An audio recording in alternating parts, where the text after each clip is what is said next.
إن الحمد لله نحمده ونستعينه ونستغفره ونعوذ بالله من شرور أنفسنا ومن سيئات أعمالنا من يهد الله فلا مضل له ومن يضلله فلا هادي له ونشهد أن لا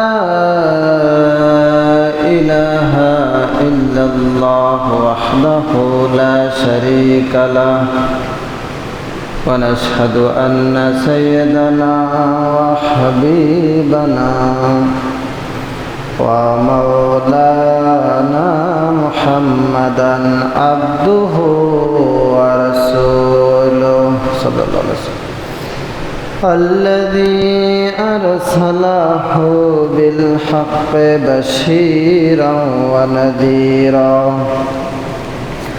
وداعيا إلى الله بإذنه وسراجا منيرا فقد قال الله تعالى في كلامه المجيد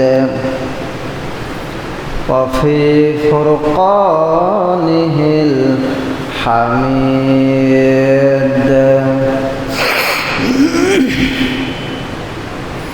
أعوذ بالله من الشيطان الرجيم بسم الله الرحمن الرحيم ونفخ في الصور فإذا هم من الأجداث إلى ربهم ينسلون إن الله وملائكته يصلون على النبي يا أيها الذين آمنوا صلوا عليه وسلموا تسليما اللهم صل على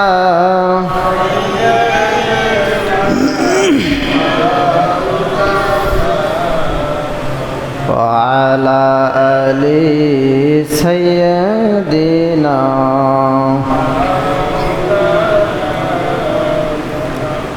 اللهم صل على سيدنا مولانا محمد وعلى آل سيدنا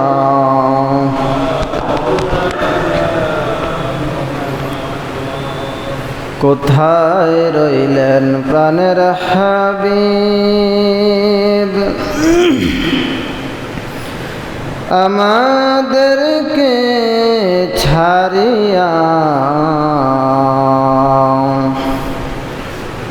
আপনি বিনে কি লাভ হবে এই ধরাতে বাঁচিয়া আল্লাহুম্মা সাল্লি আলা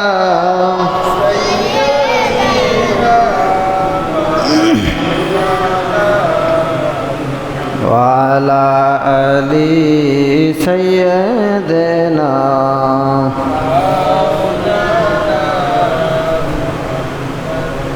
इलाही गर के दरियाए गुनाह तुमी दुनिया खुद हस्ती गवाह मुझे कुछ मिले ना मिले मुझे मोहम्मद मिले यानी हो शय जिसे अल्लाह मिले बलगल उला बिकमालिही कशफद दुजा बिजमालिही हसनत जमीअ खिसालिही सल्लु अलैहि व आलिहि ला इलाहा इल्लल्लाह ला इलाहा इल्लल्लाह ला इलाहा इल्लल्लाह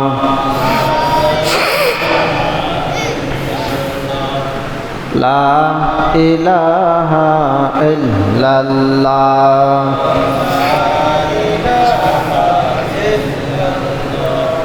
ला इलाहा इल्लल्लाह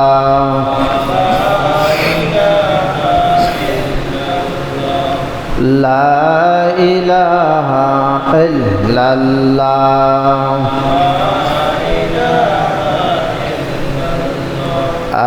ला इलाहा इल्लल्लाह इल्लल्लाह ला इलाहा हस्बी रब्बी जल्लल्लाह मा फी क़ल्बी गैरुल्लाह नूर मोहम्मद सल्लल्लाहु ला इलाहा ला इलाहा ला इलाहा अबै बहु दूरे मदीना आहा केमने जाइब जानी ना दया अल्लाह दया कर दया अल्लाह दया कर नसीब कर मदीना ला इलाहा ला इलाहा ला इलाहा ला इलाहा ला इलाहा इल्लल्लाह मुहम्मदुर रसूलुल्लाह सल्लल्लाहु अलैहि वसल्लम बलगल उला बिकमालिही कशफद दुजा बिजमालिही हसनत जमीअ खिसालिही सल्लु अलैहि व आलिहि अल्लाहुम्मा सल्लि व सल्लिम व बारिक अलैहि। मुअज़्ज़ज़ मुहतरम हज़रत मुसल्लियाने किराम मुरब्बियाने आज़म सबटुकुन शुक्रिया महान अल्लाह रब्बुल आलमीनेर जन्य যেই মহান আল্লাহ রব্বুল আলামিন আমাদেরকে পবিত্র জুমার নামাজ পড়ার জন্য আসার ও বসার তৌফিক দিয়েছেন, এজন্য আমরা সেই আল্লাহ রব্বুল আলামিনের দরবারে শুকরিয়া জানাই। সবাই করি আলহামদুলিল্লাহ। লাখো কোটি দরুদ ও সালাম আল্লাহর সৃষ্টির প্রধান আকর্ষণ বিশ্বসভার সভাপতি আশরাফুল আম্বিয়া খাতামুন নবিয়্যিন সৈয়দুল মুরসালিন মুহাম্মাদুর রাসূলুল্লাহ সাল্লাল্লাহু আলাইহি ওয়াসাল্লামের উপর আল্লাহ পাক আজ থেকে ১৫০০ বছর আগে যে নবীকে সর্বশেষ ও সর্বশ্রেষ্ঠ নবী করে পৃথিবীতে প্রেরণ করেছেন, যাহার পরে এই পৃথিবীতে আর কোনো নবীর আবির্ভাব হয় নাই, অবশ্য এখনও নাই, অবশ্য কিয়ামত পর্যন্ত কোনো নবী আসার সম্ভাবনাও নাই। সেই নবীর প্রতি আমরা আবারও দরুদ পড়ছি সাল্লাল্লাহু আলাইহি ওয়াসাল্লাম। আমার বাবারা, বন্ধুরা, আমাদের সামনে আসছে পবিত্র হজের দিন, হজের মাস, তবে তা অনেক লেট আছে, সময় আছে আরও। আমরা আগামী সপ্তাহ থেকে হজের আলোচনা শুরু করব, যদি আল্লাহ পাক আমাদেরকে তৌফিক ভিক্ষে দান করেন। ওমা তৌফিকি ইল্লা বিল্লাহি আলাইহি তাওয়াক্কালতু ওয়া ইলাইহি উনীব। আর আজকে আমরা যেই কিয়ামত সম্পর্কে জানছিলাম, সেই সম্পর্কে, হাসরের ময়দানের সম্পর্কে আমরা আরও কিছু বিষয় আমরা জানার চেষ্টা করব, যদি আল্লাহ পাক আমাদেরকে তৌফিক ভিক্ষে দান করেন। সবাই বলি আমিন। আল্লাহ পাক কোরআন শরীফে কিয়ামতের কথা, নবীজি হাদিসের মধ্যে কিয়ামতের কথা যা বলেছেন, অনেক কথা, এর মধ্যে অল্প কিছু কথা আমরা বিগত 2 সপ্তাহে শুনেছি। কিয়ামতের আলামতের কিছু, আলামতে ছুবরা, আলামতে কুবরা, সেগুলো শুনেছি, জেনেছি। সব শেষে আমার আল্লাহর হুকুমে কিয়ামত সংগঠিত হবে। হযরতে ইসরাফিল আলাইহিস সালাম নামক এক বিরাট ফেরেশতা আল্লাহর হুকুমে এক সিংহা নিয়ে দাঁড়িয়ে আছে।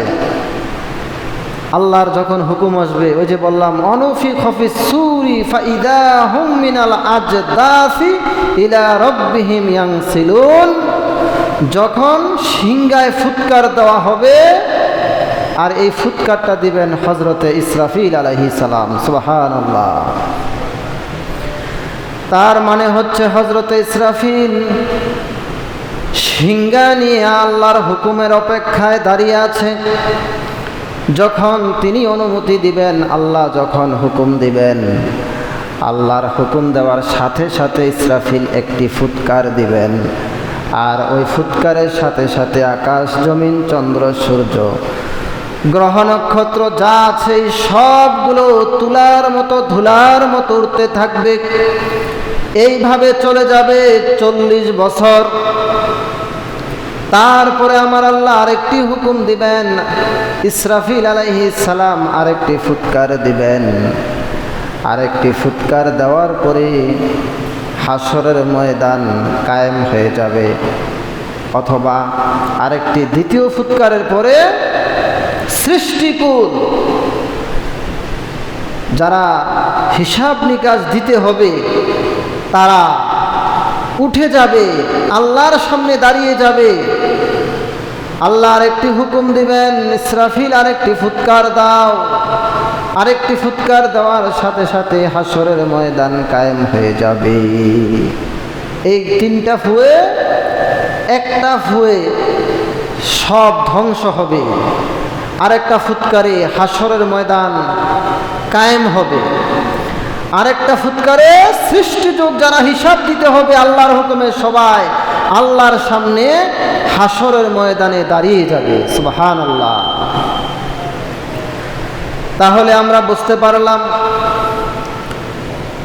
ইসরাফিল আলাইহিস সালাম যখন ফুৎকার দেবেন, এই ফুৎকার 3টা হবে। 3টা ফুৎকার দেওয়ার সাথে সাথে হাসরের ময়দান প্রতিষ্ঠিত হয়ে যাবে, হাসরের ময়দান কায়েম হয়ে যাবে।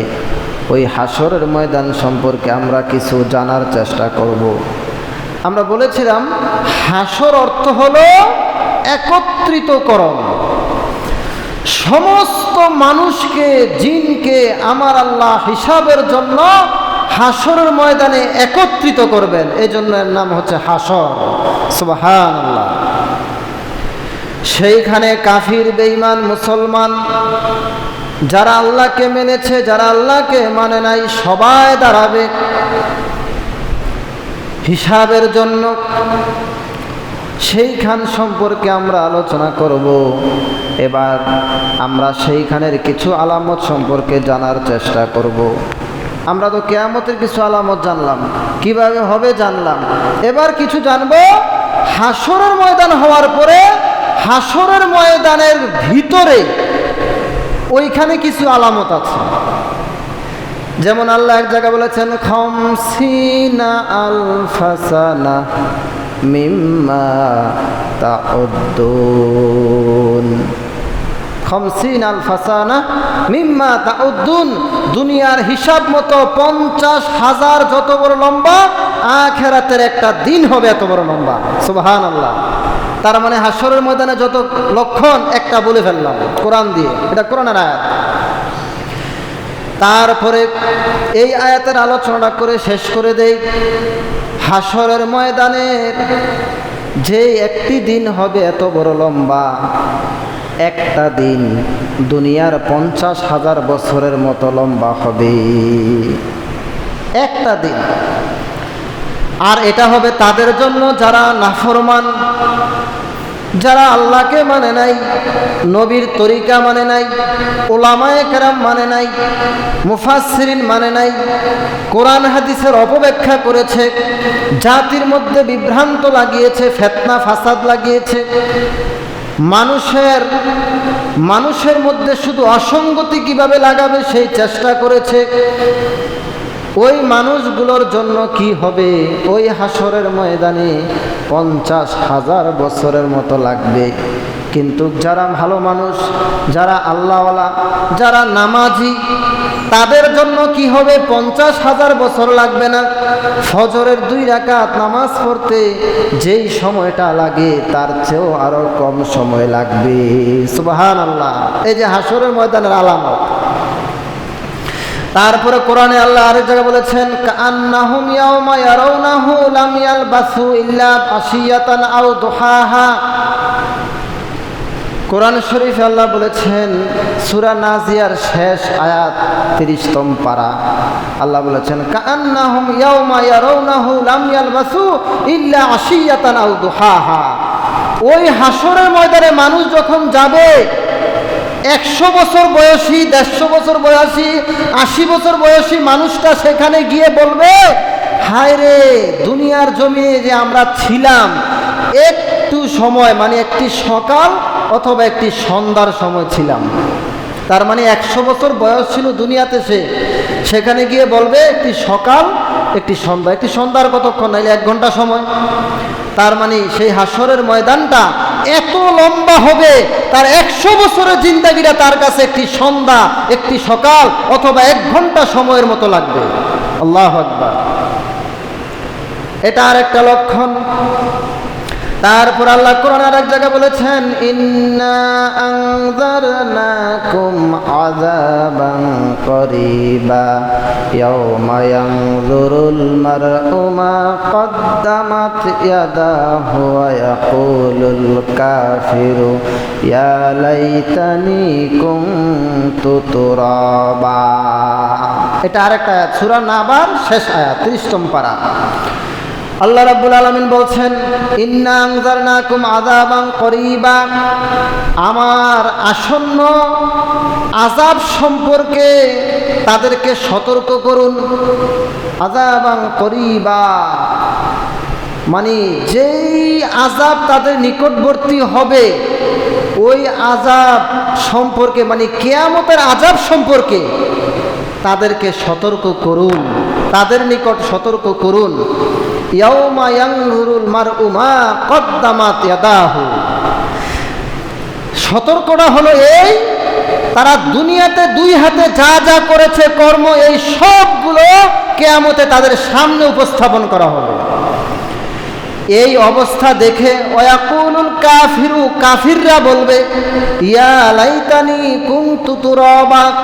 কাফেররা বলবে, বেনামাজিরা বলবে, আল্লাহ নবী বিরোধীরা বলবে, হায় রে, এই যে আমরা যে অবস্থা দেখতেছি হাসরের ময়দানের, আমরা যদি মানুষের মতো না হইয়া মাটির সাথে মিশে যাইতাম আজকে পশু পাখির মতো, তাহলে কত ভালো হইতো।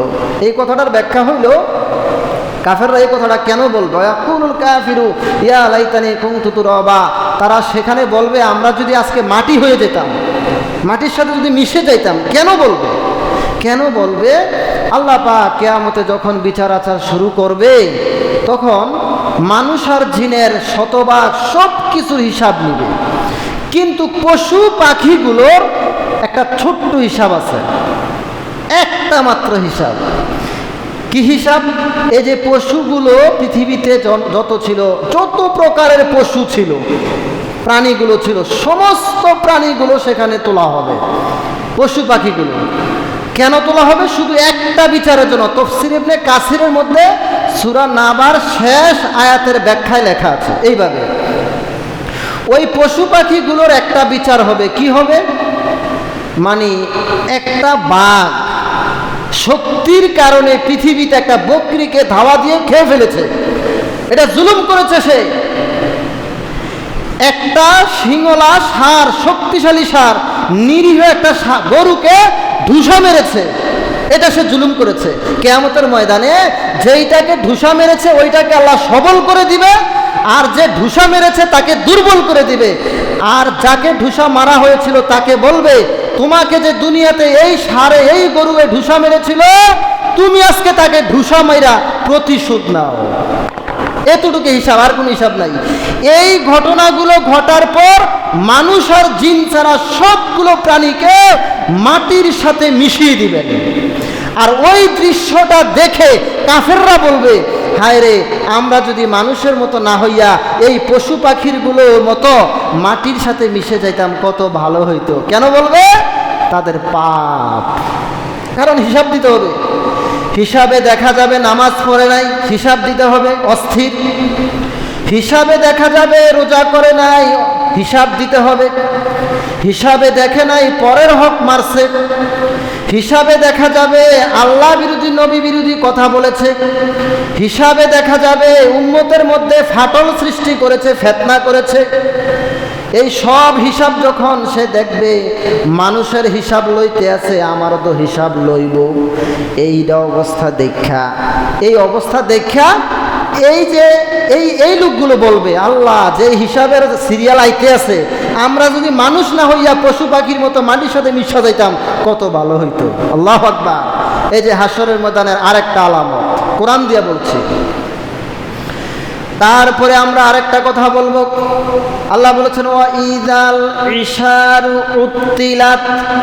অনেক হাজার হাজার আয়াত আছে, তার মধ্যে দুই একটা আমরা জানতে চাচ্ছি আর কি, যদি আল্লাহ তৌফিক দেয়। ওয়া ইযাল ইশারু উত্তিলাত। ওই কিয়ামতের ময়দানে তারা তাদের প্রিয় গর্ভবতী পুষ্টিগুলোকে উপেক্ষা করবে। মানে কি? মানে হইল আরবে তৎকালীন যুগে সবচেয়ে তাদের গুরুত্বপূর্ণ জিনিস ছিল উট আর উষ্টি। উষ্টি হইল মহিলা, ওট হইল পুরুষ ওট। সবচেয়ে গুরুত্বপূর্ণ দামি জিনিস ছিল স্বর্ণরূপার পরে এই উটের। কেন? এই উট খাওয়া যায় এবং অন্যান্য প্রাণীদের চাইতে উটের গোশত অনেক দামি, উটের দুধ অনেক দামি, উটের দুধ অনেক গাঢ়, উটের দুধ অনেক উপকার। শুধু তাই নয়, চলাফেরার জন্য এই উট ছিল সবচেয়ে বড় গুরুত্বপূর্ণ বাহন, মরুভূমির জাহাজ। না খাইয়াও একদিন চলতে পারত। সুবহানাল্লাহ। মরুভূমির জাহাজ। আরবে তারা যখন এক দেশ থেকে আরেক দেশে যাইতো, বড় বড় মরুভূমি পড়ত, এই উটগুলো মরুভূমির জাহাজ হয়ে তাদেরকে ভ্রমণ করিয়ে নিয়ে যেত। তাহলে কত গুরুত্বপূর্ণ। এই জন্য একটা উষ্টি যদি গর্ভবতী হইতো, এই উষ্টিটাকে তারা সর্বক্ষণ নজরে রাখত, পাহারা দিত, হারাইয়া যাতে না যায়। কারণ 10 মাস যাইতে না যাইতেই কিন্তু একটা উষ্টি তারা নতুন করে পাবে। এই জন্য উষ্টিটা যাতে হারিয়ে না যায়, পালিয়ে না যায়, অসুস্থ হয়ে না যায়, এই জন্য কি হয়েছে? এই জন্য কি হয়েছে? এই জন্য কি করত? ঠিক আছে, কমাই দিচ্ছি। এই জন্য কি করত? এই উটগুলোকে তারা পাহারা দিত, খুব সতর্ক রাখত, খুব খেয়াল রাখত। আল্লাহ এই জন্যই বলেছেন ওয়া ইযাল ইশারু উত্তিলাত। ওই কিয়ামতের ময়দানে তাদের এত গুরুত্বপূর্ণ উষ্টিটাকেও চোখের সামনে থাকলেও এটাকে না দেখার ভান করবে, দেখেও এটাকে লক্ষ্য করবে না, এটাকে গুরুত্ব দিবে না, শুধু তাকিয়ে থাকবে হিসাব নিকাশের দিকে। সুবহানাল্লাহ। এজন্য আল্লাহ বলছেন ওয়া ইযাল ইশারু উত্তিলাত। তারার গর্ভবতী উষ্টিগুলোকে কিয়ামতের ময়দানে তাদের সামনে থাকলেও এগুলো তারা উপেক্ষা করবে। এটা কিয়ামতের ময়দানের আরেকটা আলামত, হাসরের ময়দানের আরেকটা আলামত। তারপরে আল্লাহ রাব্বুল আলামিন আবার বলতেছেন ওয়া ইদাল আরদু মুদ্দাত, ওয়া ইদাল আরদু মুদ্দাত, জমিনটাকে প্রশস্ত করা হবে, অনেক বড় করা হবে, সমতল করা হবে। তার মানে কি, এই জমিনটার মধ্যেই আমাদের হিসাব নিকাশ হবে, এই জমিনের মধ্যেই হাসরের ময়দান কায়েম হবে। এই জন্য আজকে বড় বড় পাহাড় আছে, এই পাহাড়গুলো থাকবে না। সমুদ্র আছে, এই সমুদ্রগুলো থাকবে না। মুফাসসিরিনে কেরাম বলেছেন এই পাহাড়গুলোকে সমুদ্রে ফেলে দেওয়া হবে, আর গাছগাছরা বনাঞ্চল সব কেটে নোংরা আবর্জনা পরিষ্কার করে একটি সমতল ভূমিতে পরিণত করা হবে। এই জন্য আল্লাহ বলেছেন ওয়াইদাল আরদু মুদ্দাত, পাহাড় আর পাহাড় থাকবে না, বন আর বন থাকবে না, সাগর আর সাগর থাকবে না, সবগুলো সমতল ভূমি হয়ে যাবে। এই ভূমি সম্প্রসারিত করা হবে, এই ভূমি প্রশস্ত করা হবে, তারপরে এখানে বিচারের আয়োজন করা হবে। সুবহানাল্লাহ। এটা হাসরের ময়দানে আরেকটা আলামত, এটাও কোরআনের আয়াত। চলে গেলাম হাসরের ময়দানে। এবার হিসাব আমল নামা, এবার হিসাব মানুষের ফুলসিরাতের পুল, এবার হিসাব মানুষের জীবনে কি কি কর্ম করেছে। একটা হাদিসের মধ্যে আছে, এখানে আছে, যার যেমন আমল, যার যেমন গুনাহ, এই অনুযায়ী সে নিজের ঘামের, শরীরের যে ঘাম, ওই ঘামগুলো তার আমল যতটুকু খারাপ হবে, তার পায়ের গোড়ালি পর্যন্ত গায়ের ঘাম চলে আসবে। আর একটু যার আমল খারাপ হবে, হাঁটু পর্যন্ত তার শরীরের ঘাম চলে আসবে। আর একটু যার আমল খারাপ হবে, তার শরীর পর্যন্ত, বুক পর্যন্ত চলে আসবে, গলা পর্যন্ত চলে আসবে ঘামের পানি, আর ঘামের পানিতে সাঁতার কাটবে। নাউজুবিল্লাহ। শুধু তাই নয়, 12 সূর্যের তাপ চলে আসবে। ওই সূর্য সোয়া গজ, 1 বিগত, 1 মাইল, অথবা বিভিন্ন রকমের বর্ণনা থাকলে অনেক নিকটে সূর্য আসবে। সূর্যের তাপে মাথার চান্দি ফেটে মগজগুলো ভাতের পানির মতন বলকাতে থাকবে, মগজগুলো ভাতের পানির মতন বলকাতে থাকবে। নাউজুবিল্লাহ। এটা হাসরের ময়দানের আরেকটা নজির, আরেকটা উদাহরণ, আরেকটা হাদিসের দলিল দিলাম, এবং আরেকটা ঘটনা, আরেকটা আলামত। তারপরে আমল নামার জন্য মানুষ পাগল হয়ে যাবে। আমল নামা কি ডান দিক দিয়ে আসে নাকি বাম দিক দিয়ে আসে?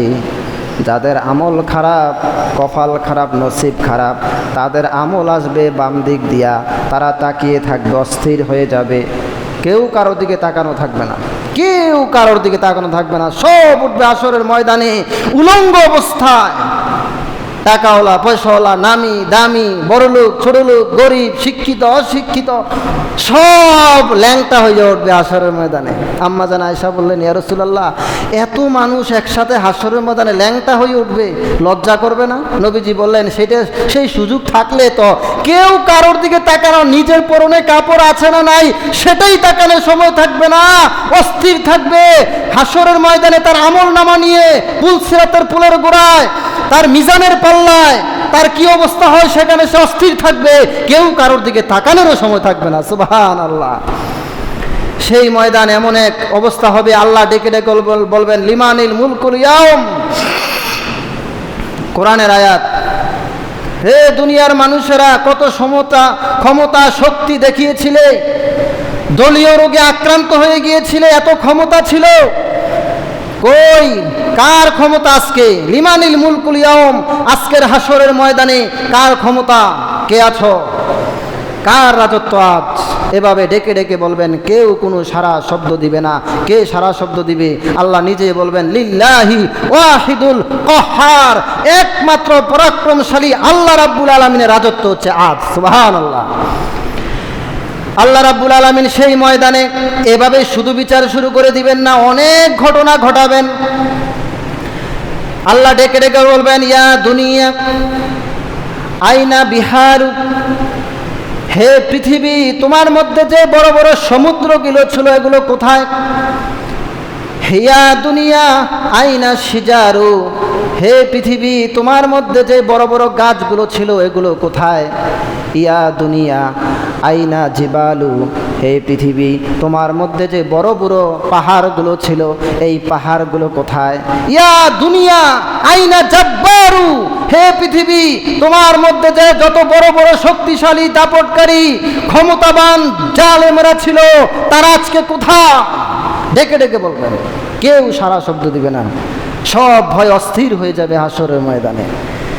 এই অবস্থা দেখে হাসরের ময়দানের মানুষগুলো আর অনেক কথা, অনেক ওয়াজ কয়টা করব। হাসরের ময়দানে শেষ কথাটা বলে দিচ্ছি, যেই কথাটা না বললেই নয়, এই হাদিস কোরআন বললে শুধু বলতেই থাকবো, আমরা শেষ কথাটা বলে দিচ্ছি।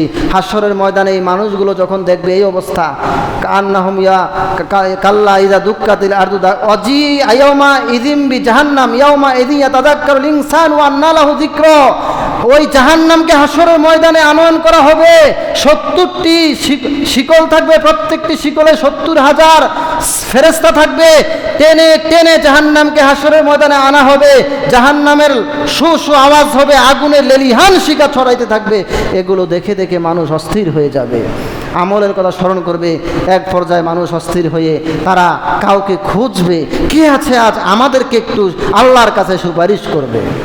তারা সবাই চলে যাবে হযরত আদম আলাইহিস সালামের কাছে, গিয়া বলবে আনতাবুল বাশার ওয়া খালাকাকাল্লাহু বিয়াদিক, ও আল্লাহর আদম, আমাদের আদি পিতা, আপনি আমাদের প্রথম মানুষ, আপনি আমাদের পিতা, আমরা আপনাকে পেয়ে গিয়েছি।